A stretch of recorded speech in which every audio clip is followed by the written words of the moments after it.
You ask Tiger to solve. This deals with linear equations with one unknown. The final result is x equals 5. Let's solve it step by step. Group all constants on the right side of the equation. Add 3 to both sides. Simplify the arithmetic.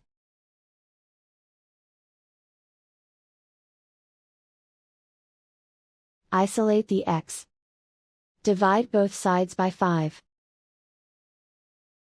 Simplify the fraction. Find the greatest common factor of the numerator and denominator. Factor out and cancel the greatest common factor.